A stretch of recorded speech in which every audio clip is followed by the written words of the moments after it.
Baroness Sayeeda Warsi is a Conservative peer and the first Muslim cabinet minister. She's been outspoken about what she sees as her party's problem with Islamophobia. And from today, she presents a politics and culture podcast with David Baddiel called A Muslim and a Jew Go There.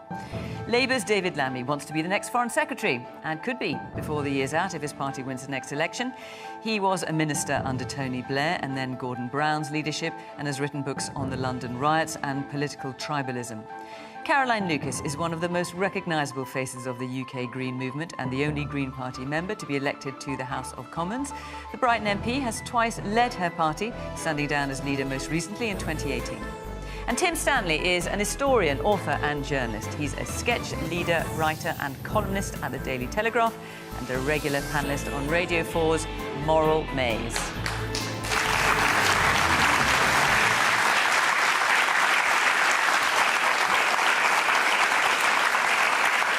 Good evening. Welcome to our panellists. Welcome to the audience here. Great to see you in Croydon. And, of course, welcome to you at home.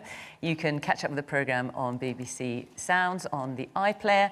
And, of course, there's always a pretty lively conversation going on social media as well. Right, let's kick off with our first question, which is from Graham Fillmore. Should everyone, including politicians, have the right of free speech to express their opinion, even if others find it unpalatable? So, Graham, I know because I checked with you beforehand that one of the reasons that you're asking this question is because of the comments made by the former Conservative Party Deputy Chairman Lee Anderson, MP, who said this week, Islamists have got control of Sadiq Khan, the Mayor of London. They've got control of London. They've got control of Starmer as well. Khan has given our capital city away to his mates.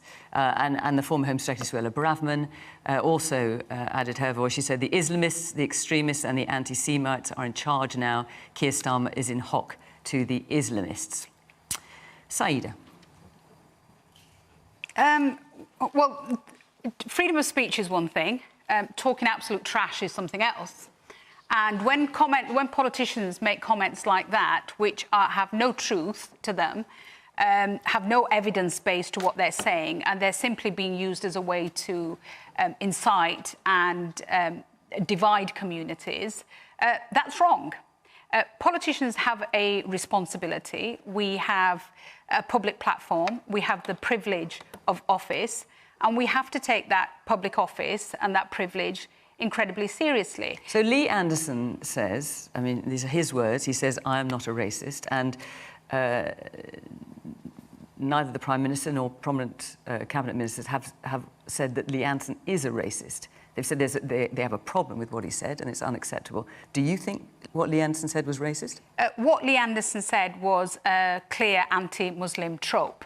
It was the stereotyping of a community, and if it was used in relation to any other community, we'd obviously recognise it as racist, and therefore, for him to suggest what he was saying about Sadiq was clearly racist. And I think what's disappointing is that every organisation and institutions has individuals amongst it who may have unsavoury views, even racist views. But we're not going to be able to root all of those out. What an organisation has to do is when it sees them, it has to call them out and say, this is unacceptable, this is racist, and we will not tolerate it. So why do you think the Prime Minister wouldn't do that? I mean, he took away the whip from Lee Anderson, but he has specifically not, even when questioned, called that language racist. Yeah, for me, it's been so disappointing to see colleague after colleague come out this week on television and just say it was simply wrong. I mean, we've almost invented this new form of racism now called wrongism, because we don't want to call it out for what it really is. And in a lot of ways, this week, Fiona, actually, has been difficult, but it's also been positive in the sense that for the first time, colleagues who have talked about this privately, like the ex-Chancellor, Sajid Javid, or people in the wider kind of right space, people like Ian Dale and others, have actually finally said enough. And so there have been more people calling this out and calling it unacceptable and racism. And unfortunately, this has been a long, hard battle. This has been going on for 7 or 8 years. The party have had the opportunity to deal with it. They failed to deal with it. In fact, they have people at the highest office now perpetuating this racism, and we've got to turn around now and say enough is enough. OK. One last question, Dale, come to you. When you're saying this as a Conservative peer, when you say the highest office tolerating this kind of racism, who do you mean specifically? I think the Prime Minister, by not calling out this racism, unfortunately, has tolerated it. And for me, as a person of colour, when the Prime Minister was elected, this was a huge moment for us. This was the first time we had a Prime Minister of colour, and it would be tragic, Fiona, if his tenure was really defined by it being mired in racism. David? Look, I definitely think we all want to live in a society where people are free to speak, they are free to offend, and that means sometimes on issues of religion, faith, sexuality, a whole raft of areas, people sometimes will offend, and we've got to defend the freedom to speak. But what we're seeing in politics at the moment is a nastiness. It's a cruelty. It's people in public office spreading conspiracy. There are big issues. Are you including the Corbyn government in that? You can see it on the extreme left, and you can certainly see it on the right, and I worry about what's happening to the Conservative Party. It's clear to me that as we head towards a London election, the state of our transport, housing issues in London, crime, these are legitimate areas of dispute and concern. But to give the impression that Sadiq Khan, who I think has tried to govern for all Londoners, whatever judgment Londoners make about him having a third term, to give the impression that he is in the pockets of the community from which he's from is shameful, nasty, mean. And it's the politics of division which we're seeing time and time again, which tears us apart and doesn't speak to the London that I've grown up in. This is a city where everybody has a place and everyone can make it. That's the London that I think we should defend. Lee Anderson's statements were shameful, and he should have been reprehensibly held to have been Islamophobic and racist in his intent, which is what I think was going on. There's a number of hands. I'm going to come out to you in a moment. Tim, let me just bring you in first. So Graham's question, just let me remind you, should everyone, including politicians, have the right of free speech to express their opinion, even if others find it unpalatable? You know, where are the boundaries there? Oh, well, the difference is between unpalatable versus illegal or discriminatory. That's the distinction. Gosh, this is such a tricky issue, and I feel I can almost feel myself being cancelled before I begin to speak. But what Lee Anderson said was just wrong, right? So let's start with that. It was stupid and thick. The accusation that Sadiq Khan is controlled by Islamists is absurd. Only a few days before, Sadiq Khan had named the overground lines after the women's football team and a former HIV/AIDS hospital. So if Islamists are controlling him, they're not doing a very good job. I mean, it made no sense. But he wasn't alone. Paul Scully also said this strange thing about parts of Britain being no-go areas. And he then immediately had to backtrack and apologise, probably again quite rightly, because the idea that there are literally places where you can't physically go is absurd. But I think what the Tories are trying to do is put their finger on a phenomenon which they themselves are struggling to define because it's very vague. And I think if Lee Anderson were here right now, picking up on your point about nastiness, David, he would say that he was responding to what he regards as the nastiness of certain protests and political pressure being placed upon MPs. He would say there are plenty of Jewish Londoners who right now don't feel happy or safe within London because of the ongoing protests. There are, of course, also MPs who have been forced to get security. And I think what they're trying to put their finger on is a couple of phenomena. One is the very real problem of small but significant Islamist pressure groups, which may be attempting to shape or shut down political debate. And the other issue, which is very difficult to define, but is this sense of Britain growing apart, and that there are certain the communities. And I know you're listening to say the Tories are fueling that by what they said. Yes, they're driving it. No, fair enough. OK, but here's the thing. We go back to the point. You can finish your point. But I'm sorry, if it's a reality and it's happening, then we have to address it and discuss it. And I began by saying what he said was wrong. It was wrong. But let's not let's not run away from the context of what he said, which is a couple of weeks in which MPs have been threatened, in which a debate in Parliament was effectively shut down, and many people feel in this country that they can't speak their mind. And they feel that it's becoming very difficult for them to articulate how they feel about certain subjects. Let me put it this way. I'll throw out a provocation. If I were to come onto this programme and say I thought Jesus Christ was a fraud, the most I would receive is a couple of angry letters from Tunbridge Wells.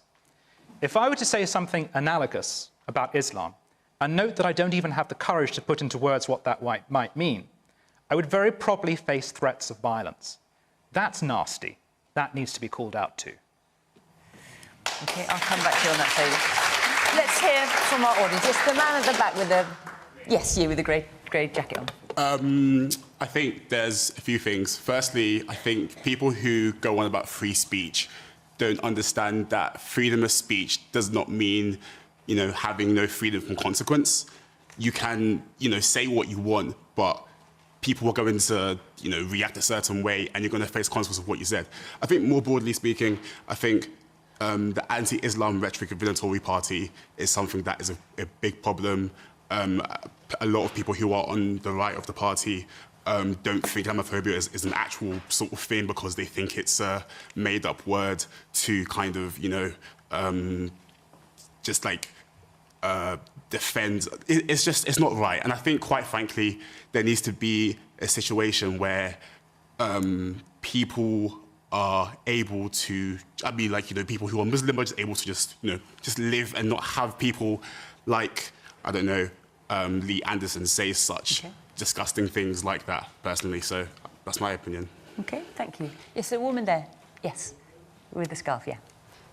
While I recognise that anti-Semitism is an issue in the UK among politicians, but also among the general public, and I know lots of people would agree with me, anti-Semitism is an issue that not only exists, but needs to be dealt with sympathy. However, do you think that politicians in this country are almost overcompensating the issue and has actually led into Islamophobia and has caused politicians like Lee Anderson and others among him to actually tip into Islamophobia as a result of perhaps overcompensating the issue which exists of anti-Semitism? So prioritising one sector of the population over another. I think what we should expect from our politicians is leadership, and I think leadership in lots of different ways, but picking the language that they use in a sensible and mature way, rather than curtailing to popularism for an easy vote, is something that we should all be expecting. So when the Prime Minister said yesterday, I think it's reported in the papers today, that he warned of the risk of democratic rule giving way to mob rule, how do you respond to that? I would say that he needs to look at his own actions and some of the decisions that he's made during his leadership and some of the things that he's supported, and look at how the Tory party in general has stoked that mob. Before they use language like that and question democracy, I think they've got a real part to play in that, and they should be leading us to a better place. OK, Caroline. Well, on that in particular, the Prime Minister's words on this mob rule are the oldest trick in the authoritarian playbook, and if we're looking at who is acting like a mob right now, frankly, it's the people who are supposed to be running the country.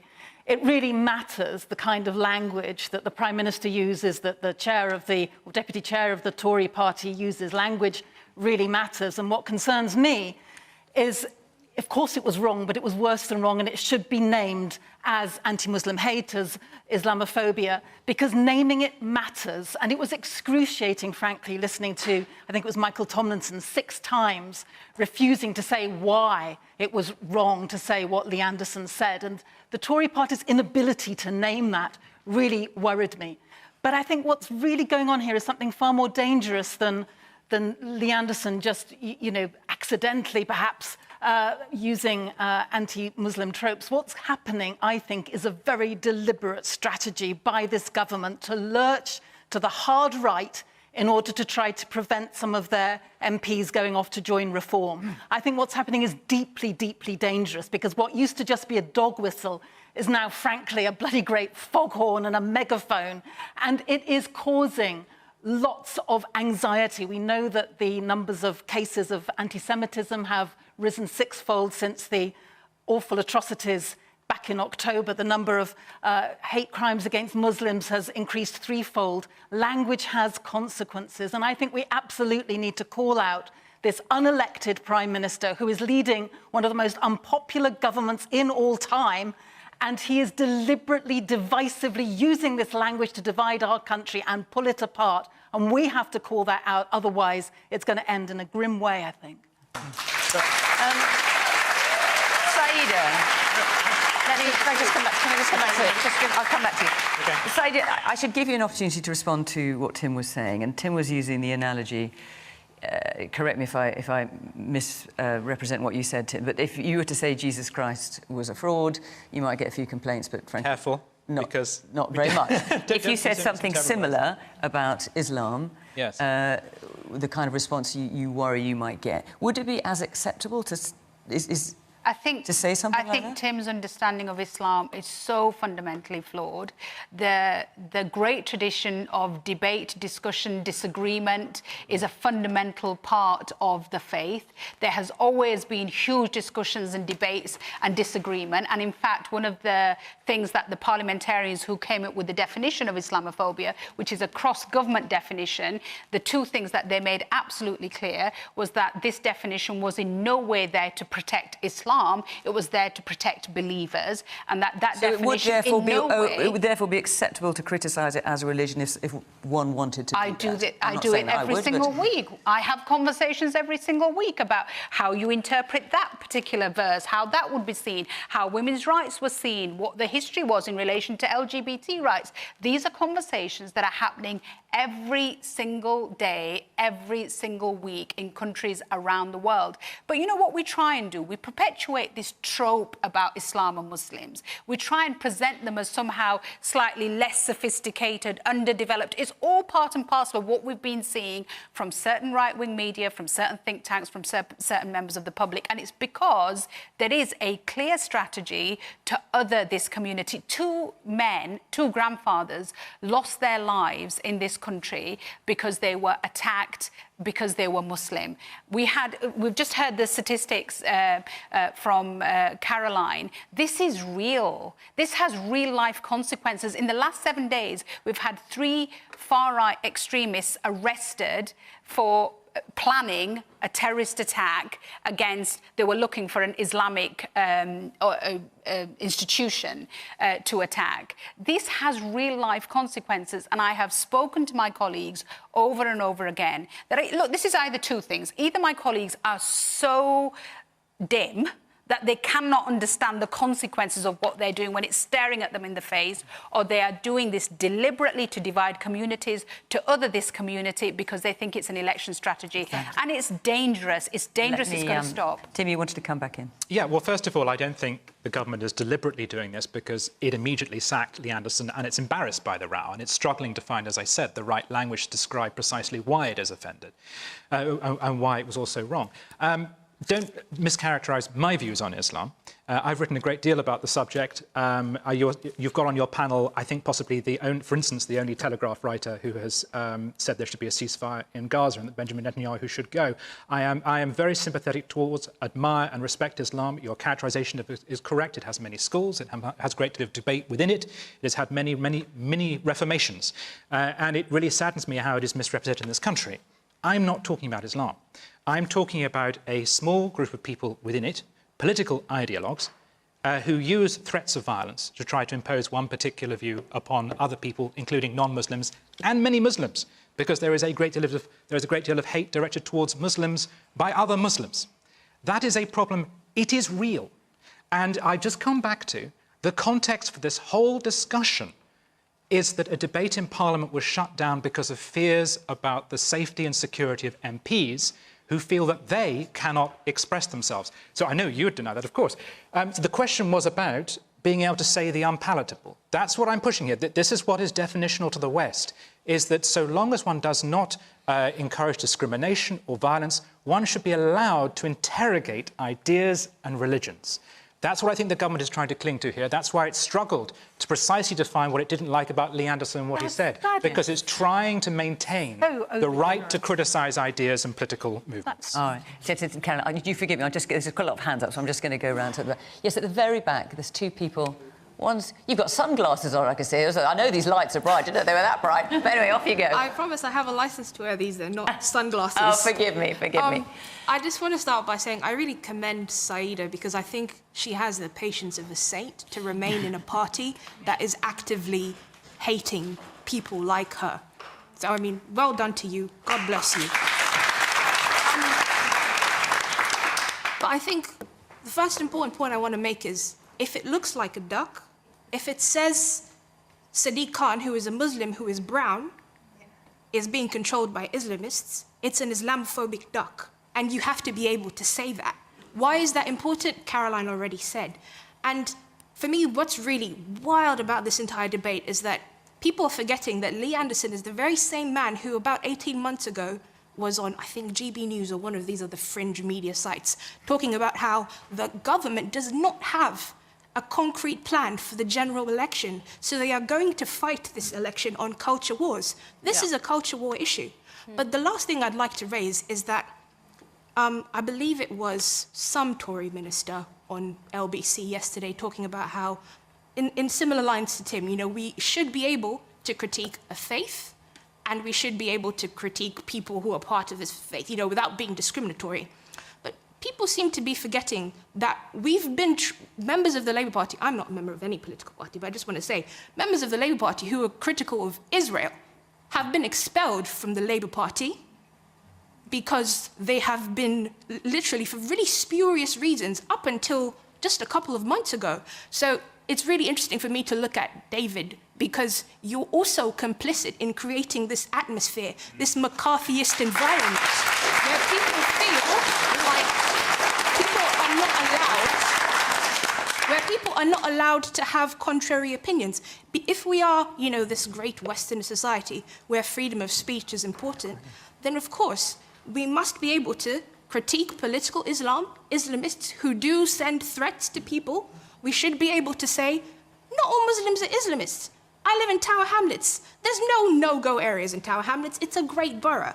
And equally, we should also be able to say that the nation, the government of Israel is committing really, really horrific acts against a civilian population. And people should not be expelled from the Labour Party. They should not be expelled as councillors, as actually a Jewish councillor from Lambeth Labour Party was only recently expelled. Well, should we give David... You make your point so cogently. Shall I give... No, not at all. Please, honestly, you make your point so well. David, would you like to respond? Well, look, the point is made well, and the earlier parts of what you said I would agree with, but I do have to come back on the Labour Party. I'm sorry, but I was there under Jeremy Corbyn. It was ugly, it was nasty, there was a lot of anti-Semitism. I was threatened with deselection because I wanted to defend and support Jewish brothers and sisters. I've been an anti-racist all of my life, fighting racism wherever it's found. And I'm afraid we do have to stand up to some of the nastiness that is, I'm afraid, in a segment of our party, and we have to be absolutely clear about the rules. That does not mean that you can't criticise the state of Israel. That does not mean you can't criticise Bibi Netanyahu. That does not mean you can't question aspects of a religion, Judaism. Of course you're free to do all those things. But when you cross over into anti-Semitism or racism or Islamophobia, we have to be clear about that as a political party. You're free to go somewhere else, but you're not free to peddle that within the Labour Party. We've got to be clear about that. Right, Caroline, you want to come back in? Obviously, I agree about not peddling anti-Semitism or Islamophobia, but I did just want to pick up, David, on the point that the lady at the back raised about the councillors in Lambeth, because as I understand it, there were 4 Labour councillors in Lambeth who've been suspended simply for supporting a ceasefire motion, a Green motion, as it happened at Lambeth Council. Now, surely that is going to the other extreme, to start suspending members for supporting a ceasefire motion. That is supposed to be Labour Party policy in any case. So I think there needs to be some consistency here, and I do think that Labour is being incredibly draconian with some of its members when they do want to be able to represent their constituents, the vast majority of whom want a bilateral ceasefire now, and recognise that there's, hiding behind mealy-mouthed words doesn't actually help the people who are suffering in so many numbers right now in Gaza. So let's allow councillors, for heaven's sake, to be able to support a ceasefire if that's what their constituents are asking. Really briefly, David, really briefly. I don't know the circumstances in Lambeth, but what I do know is the position of the Labour Party is that we support an immediate humanitarian ceasefire now. The fighting has to stop now. So why were they suspended? Well, that's why I'm worried about the caricature. But that is the Labour Party position. We want an immediate humanitarian ceasefire now. All right.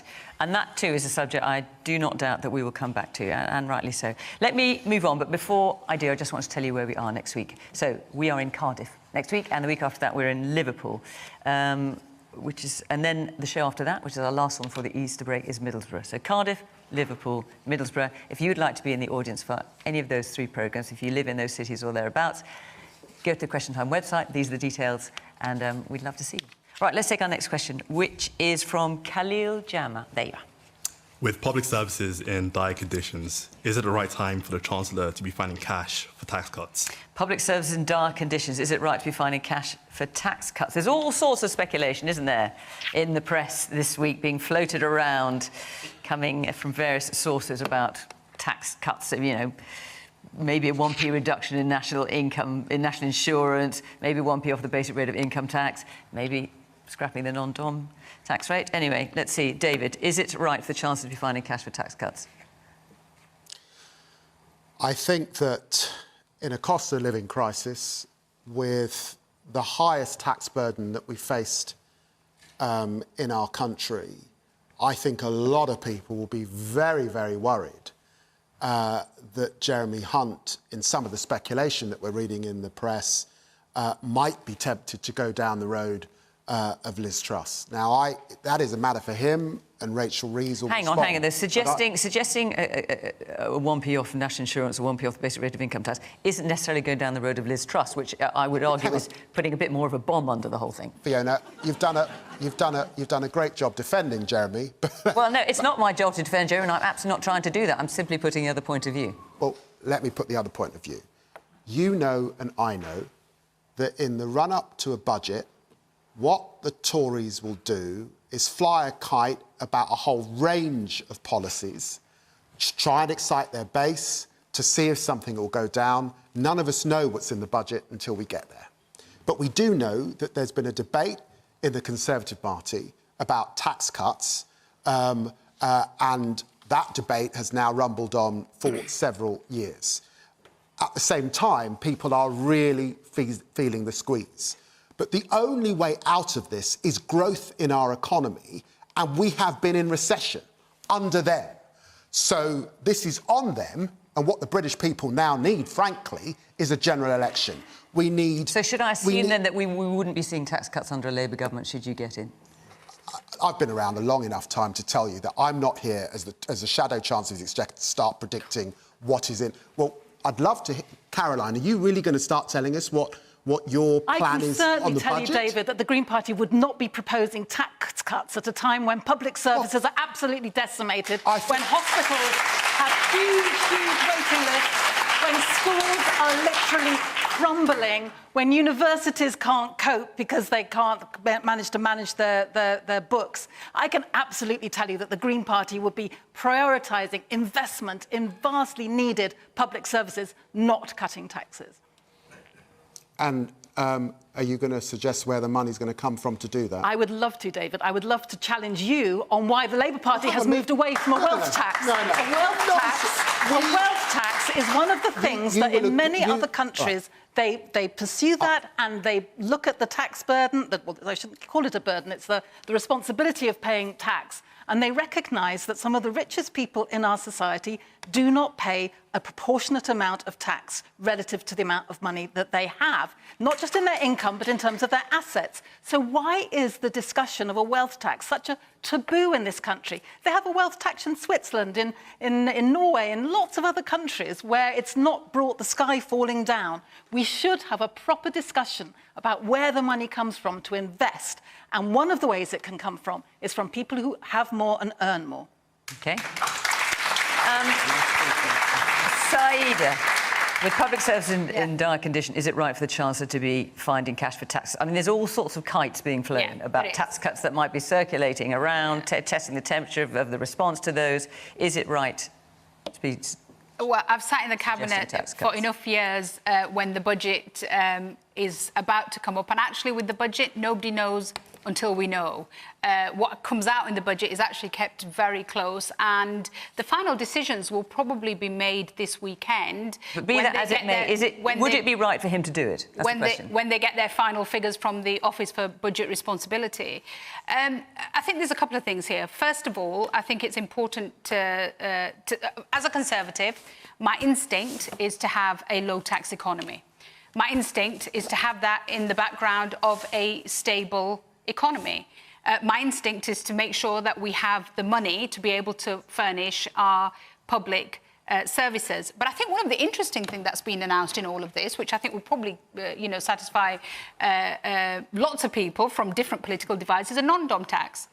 Is to actually say that if you are resident in the United Kingdom, but you're pretending not to be, but actually you are living here, and you're living here and trying not to pay your tax here, then you should be. I mean, Labour's been suggesting that for ages, as you know. And I would be really interested to see, and do not write that off, this would actually be quite an interesting moment for us to say that if you live in this country, you use the services in this country, you're actually a part of our nation, then you should be paying all your taxes on all your income in this country, and that's what I would like to see as well. So when Jeremy Hunter said hitherto, because Labour has talked about this a lot, and Jeremy Hunter said hitherto there's a terrible idea, he's wrong about that.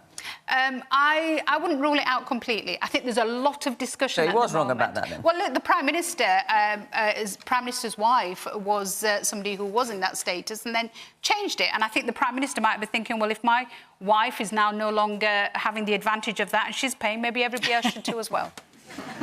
OK. Can I come to yours and then I'll come back to you? Is that all right? I promise I will. Please. I promise I will. I've completely lost it. Oh, yes, man there in the shirt, yeah. I'm just interested in terms of this tax question, what any of the parties are planning to do about all of the offshore wealth that politicians and some of the richest people in this country have been hiding in places like the British Virgin Islands, and whether you're planning to try and recoup some of that to help put back into public services. OK, BVI, the Cayman Islands, that kind of thing. Yes, in the corner there with the white shirt. Yes, and the glasses, yeah. Yes. Hearing David talk to Caroline just then, I don't think he realises how much it sounds like the exact things that the Tories have been saying to Labour for the past 15 years. And when he asks where the money's going to come from, and Caroline can come up with some really exciting ideas that I think a lot of people would be very excited to hear, he doesn't realise that how the Labour Party now sounds kind of bankrupt of ideas. And we don't see any concrete plans from the Labour Party, seeing them reversing on the 28 billion for the green investment.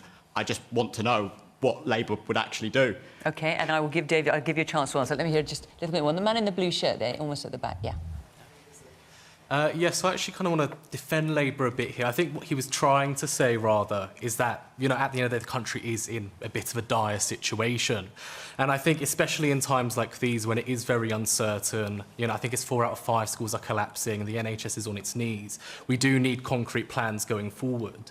And I think, especially in an age where politicians do kind of take the electorate for granted and just say what they need to do, we do need these plans out in the open.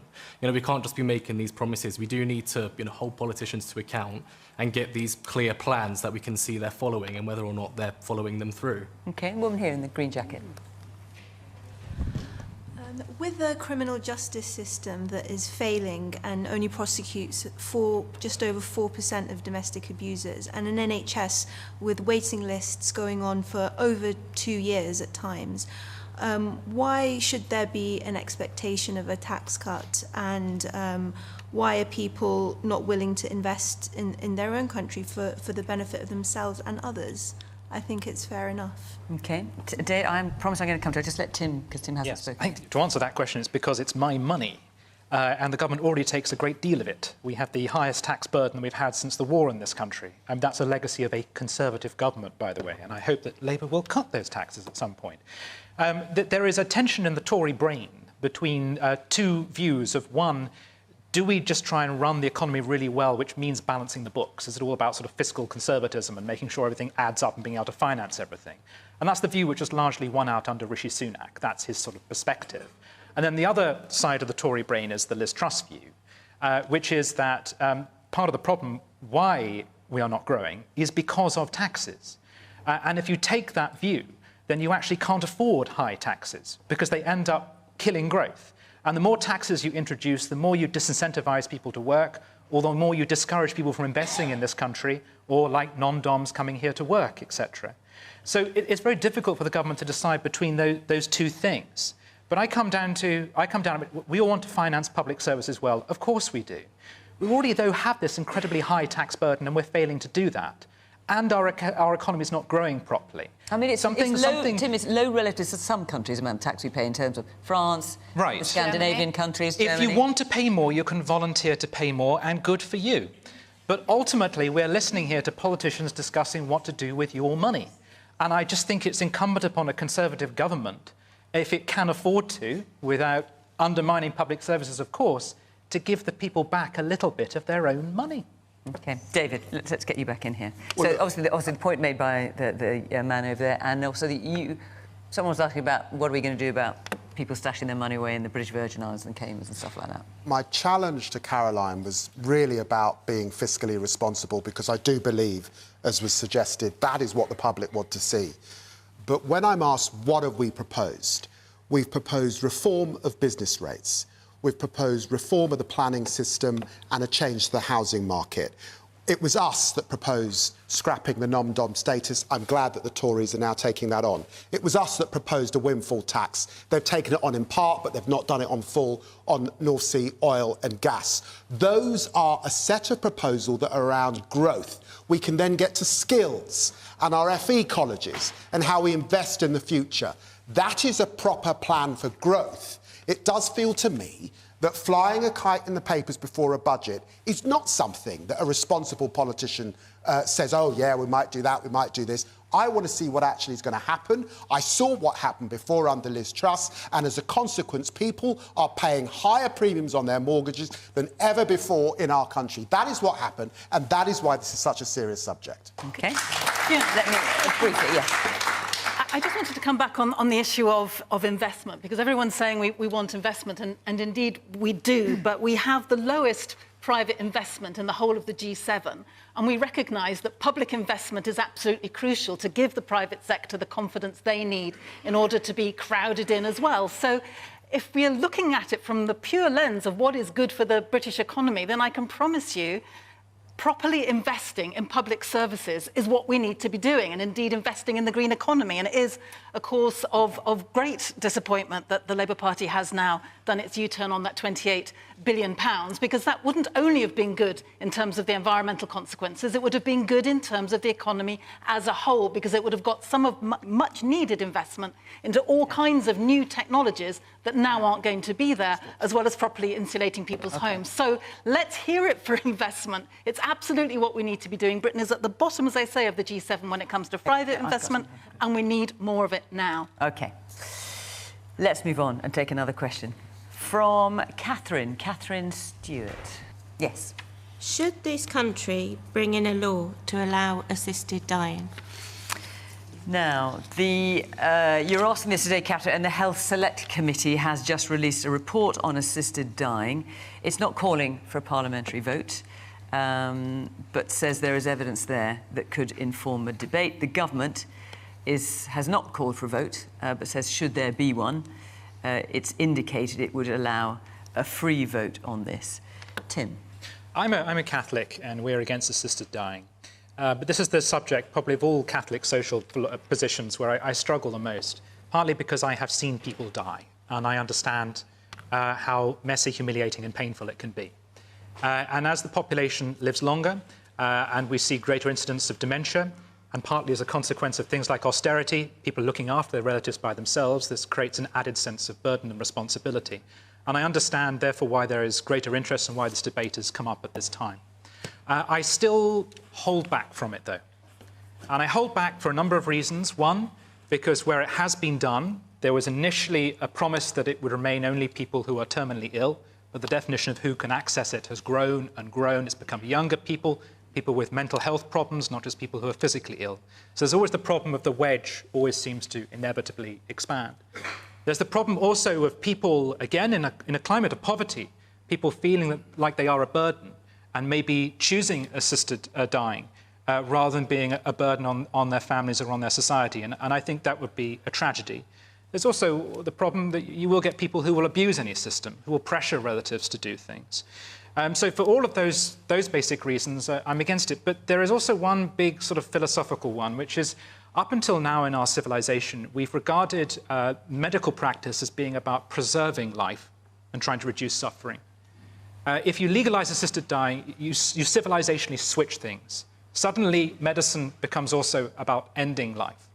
And at the heart of my social theology, what motivates me is a profound belief that life is precious. And that we have a responsibility as a community to help people, to stand by them, to accompany them, and to hold on to life as much as possible. In the wake of the Second World War, there was a great movement against death across the West. That's when you saw the death penalty being banned. That's when you saw campaigns against the bomb. And I worry that actually the West is moving a little bit in the other way at the moment. That whether it be the return of war or defense spending or this pressure for people to be able to end their lives early, it just seems almost as though death is coming back into fashion. And I think that's motivated in part by people being treated like economic units. There's all this language around, are you productive? Are you useful? Are you a burden on society? That's got to stop. At the heart of society is love of life and wanting to preserve it and hold on to it. And the moment that we civilizationally give up on that, I'm afraid I really do think we open the door to a great evil that we will struggle to control. Saida. You know, I was sat here listening to Tim and I was saying, yes, I agree with everything he's saying. And in theory, again, as a Muslim and the importance of life, I would take exactly those positions. But in more recent years, I found myself shifting on this debate. I've read too many testimonies of people at end of life. I've read the testimonies of what life is, what quality of life that is for them, especially where they are at the end of life, and it is so obvious that they are at the end of life. And I increasingly want to see, a parliamentary debate on it. I want to see a parliamentary vote on it. I want to have more than actually just Parliament voting on it. I would like to see some element of maybe citizenship juries or local referenda. I want to have the public involved in this debate because this will be a unique shift to a different position that the United Kingdom has not taken before. But I am also of the view that if the message comes back that this is something that they would like Parliament to consider, then it would have to be done in a way which is controlled, managed, regulated, both in terms of the legal positions and the medical positions, and in the most exceptional of circumstances at the end of life. And I think it's really important. We're talking here about assisted dying, and there are so many different kind of permutations that people talk about: euthanasia, assisted suicide. We're talking here about a very, very narrow case. I think it is something that we should definitely consider, and I know from a personal perspective, and I have these conversations with my family, that there are circumstances where if I was at that end of life moment, I would like to be able to make those choices. Okay. Over there with the glasses. I think more money should have been put into the NHS so we wouldn't be talking about this. What, into palliative care, for example? Yeah, life is precious. I've worked in the care sector and I've had to leave because it's unbearable to see. You don't have time to care for people because you're constantly shouted at, you need to get to this person, lack of funding, not even funding for one-to-one or basics. And this, if the Tory government would have funded the NHS and social care, we would not be talking about people taking their own lives, because life is precious. And the woman next to you. We already have a divided system. If you have the money, you can go to Switzerland and do it. Do not people in this country have the right to do it as well. So we should have a sort of version of that here, is that what you're saying? I don't see why somebody who is... I recently had a friend who died in absolute agony, who desperately wanted to end her own life, but did not have the money to go to Dignitas. It's about £10,000, I was looking 20. it up. 20? 20. Oh, okay. Surely we should be able to give people who have the cognition to make that decision themselves, to actually help them, rather than let them die in absolute agony, which is what some people are doing. Okay. David. Now, David, correct me if I got this wrong, there was a bill to legalise assisted dying in the UK in 2015, and I think you voted against that. Probably. So, like Tim, like Saida, I have a faith that's important to me. There have been a few votes of conscience for parliamentarians whilst I've been in Parliament. Same-sex marriage was in that category, and I voted for same-sex marriage. There was stem cell research and embryology, fertilisation. Again, I voted for those things. I think the time has come to bring this to Parliament, and Parliament should have the debate, and there should be the discussion. And how would you see it? Well, that's what my starting point is thinking of my mother, who died of ovarian cancer back in 2008. And I do worry a lot that the people I see advocating for this tend to be middle class, tend to have a lot of agency, are more on the secular end of the debate. I worry that someone like my mother might have felt a burden to her children.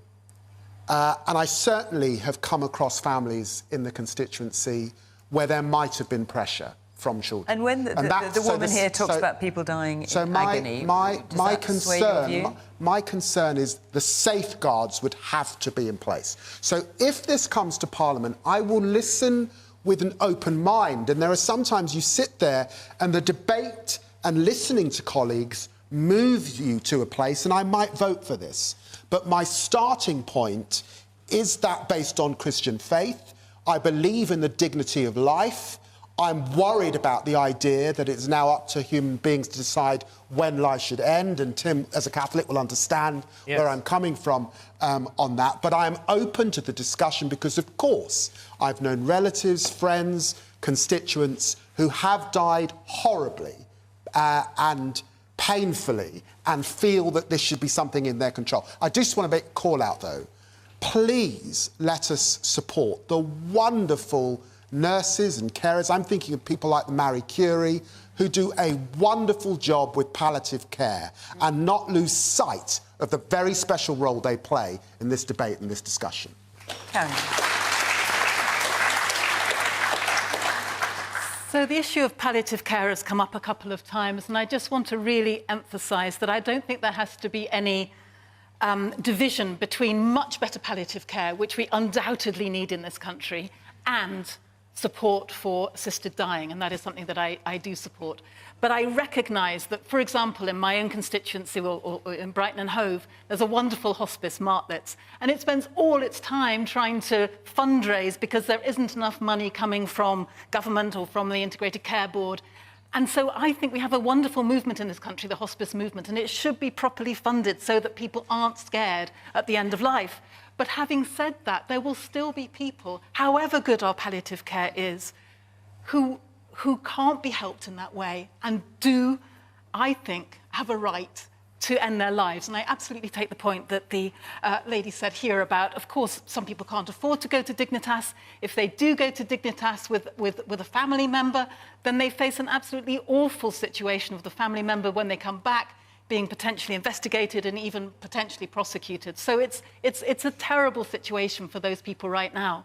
How much better would it be, precisely because life is precious, precisely because I believe in the dignity of life too, to allow someone under very strict restrictions and what's been proposed before, you know, had all kinds of safeguards in there. It is when you're talking about someone with a prognosis of fewer than 6 months to live. It has a judge involved, it has several doctors involved, it has an amount of time involved. But how much better to allow that person to be able to die with their family and friends around them at a time of their choosing in a way that is in sync with the rest of their life. And this is something that I care about very deeply. I've been actually training to accompany people towards the end of life because, frankly, in this country, we do death so badly. We don't have enough discussion about it. I disagree with people who think we've done death to death. We haven't. Death is the last taboo. We need to be talking about it more within families, within society, and somehow reach away. And I think the idea, as Saida mentioned, of citizens' assemblies and juries would be a really, really helpful way of having that debate. Okay. We've not got much time left, but I want to squeeze this last question in because this also is extremely important. So, Tim Shelley, let's hear from you. When and how do the panel think the war in the Ukraine is likely to end? When and how do the panel think the war in Ukraine is likely to end? David.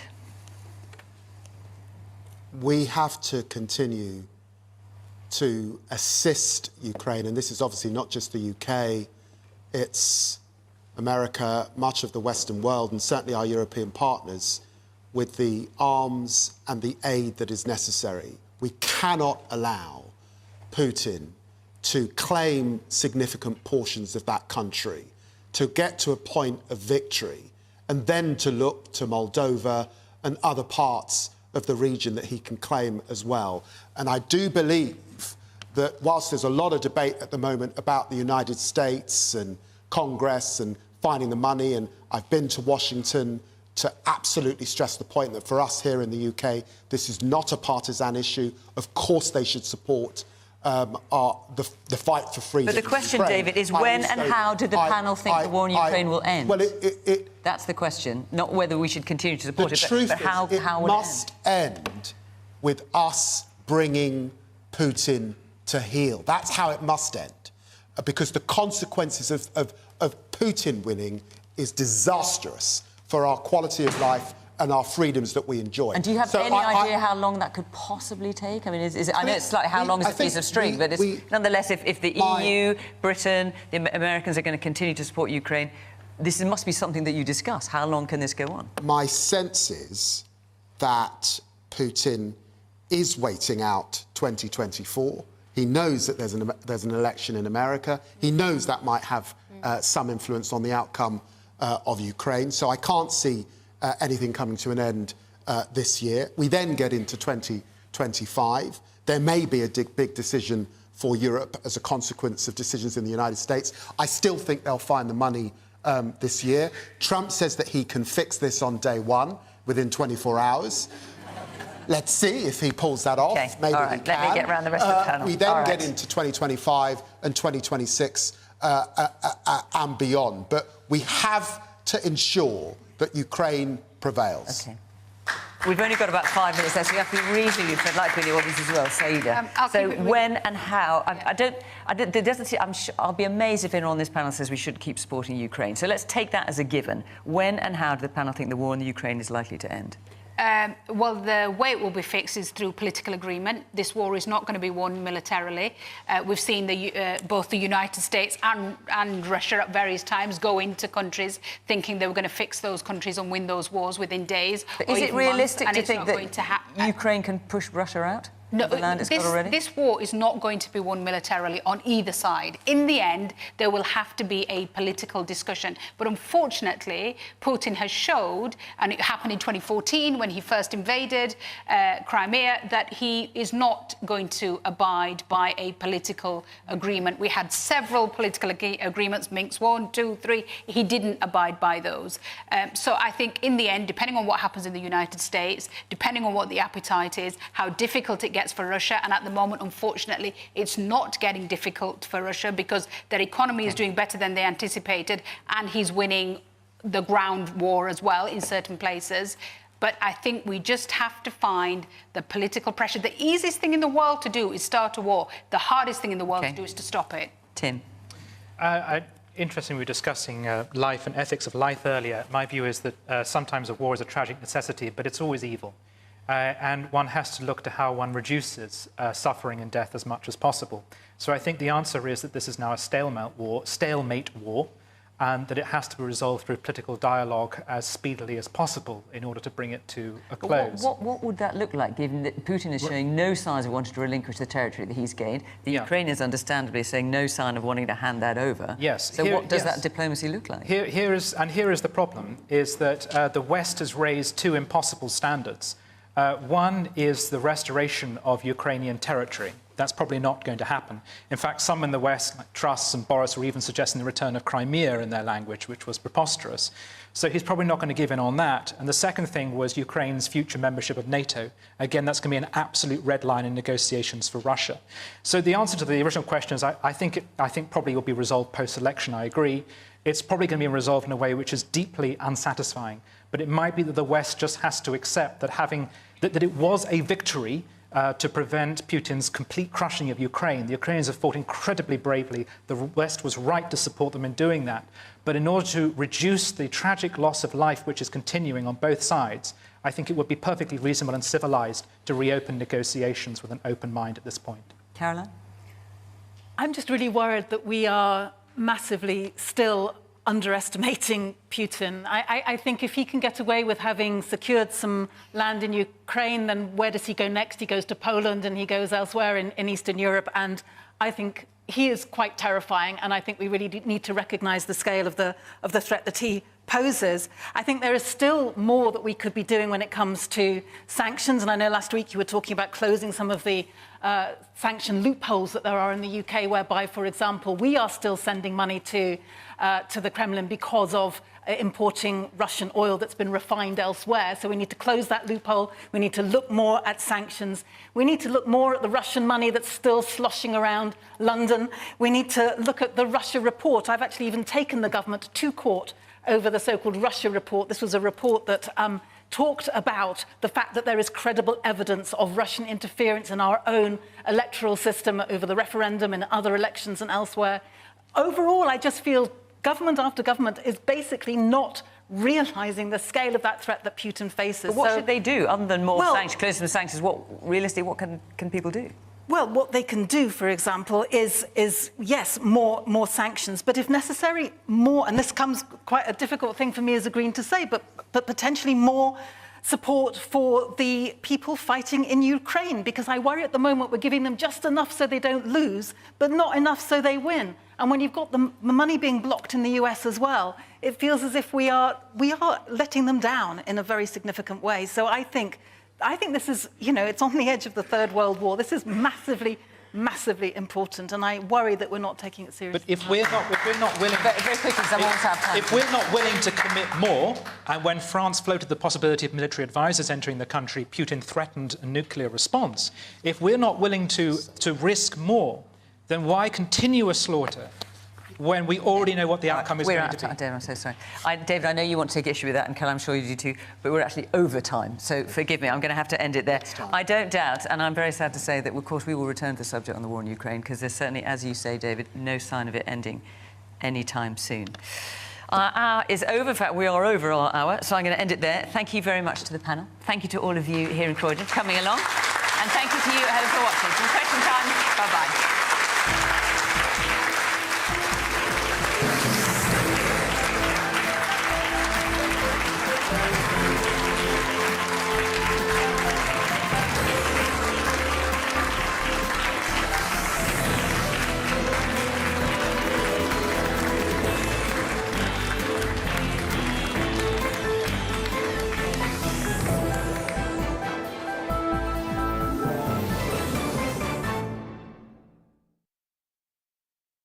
Got a story to tell? What I'm going to try and do is go to schools and educate a lot of people about it. Just because somebody's disabled doesn't mean